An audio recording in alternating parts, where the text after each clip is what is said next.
The whole world knew my marriage to the A-list actor was a disaster. They were all just waiting for me to get publicly humiliated on the new reality show, Second Chances. But on the very first night, the famously aloof Rashawn Croft had a near-total breakdown when the producers assigned him a separate room. During a heart-to-heart, he tearfully complained to the entire world that I never spent his money. In a romance challenge, my one-off, playful hubby sent his heart rate skyrocketing to 140, and when he was handed a fake divorce agreement, he completely lost his composure, cried his eyes out, and threatened to sue the production company. The internet went wild. Dude, we get it. Turns out you were the miserable trophy wife all along. OMG, they baited us with a divorce drama and switched it to a romance. I am obsessed with this. Alara, honey, stop smiling and look at your husband. He's about to short circuit and die over there. I'm a polarizing starlet who clawed her way up from nothing. My talent? My looks. My acting skills? My looks. My special abilities? You guessed it. My looks. I was comfortably floating in the C-list until the news of my secret marriage to superstar Rashawn Croft broke, and the internet had a collective meltdown. Besides the Grand Canyon-sized gap in our social and financial status, there was another reason for the shock. Everyone in the industry knew Rashawn had a subtle animosity toward me. At an awards ceremony, our eyes met by accident across the crowded hall. I was still in fan service mode, flashing my brightest, sweetest smile. The man's expression, however, twisted into something deeply uncomfortable. He instantly wiped the smile off his face and, in a moment of panic, actually rolled his eyes at me. When the clip went viral, everyone was baffled. Rashawn Croft, though famously cold and reserved, was known for being an impeccable gentleman, composed, emotionally stable. Yet, with me, his disdain was utterly undisguised. Later, fans dug up the few other times we'd been caught in the same frame. No matter how brightly he'd been smiling a second before, the moment he saw me, his face would freeze over. Combined with my naturally soft voice and penchant for being playful, the internet painted a picture of me as a desperate social climber, constantly fawning over a man who was repulsed by me. Now that our secret marriage was out, those old clips were trending again. Netizens jeered that his aversion to me was so visceral it was making his face turn red with rage. Hordes of anti-fans tagged the producers of Second Chances on my social media. Please, for the love of God, get a divorce. Let Rashawn go.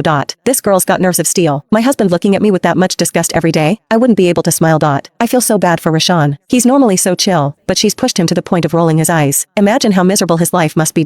Spurred on by the public outcry, Second Chances officially invited us onto the show. Rashawn and I had been forced together by our grandfathers. There were no feelings involved. Our daily interactions were no different from those of strangers. I was sick of our deadwater life. I accepted the offer without hesitation, ready to cash one last big check before the divorce. As I was happily counting the zeros on the contract, I noticed Rashawn staring at it with a complicated expression, his pen hovering over the signature line. What's wrong? I asked. My pen's out of ink, he mumbled, looking down. There's another one right there. That one's broken, too. I could tell he was reluctant. Figuring he didn't want to waste his precious time on me, I leaned in, using my most coaxing tone. It won't mess up your schedule too much. Come on, please? For me? Well, alright, fine. Stammering, a faint blush creeping up his ears, Rashawn dazedly signed his name. The show featured 3 couples and was broadcast live 24/7. Before filming, the director had given each couple a rough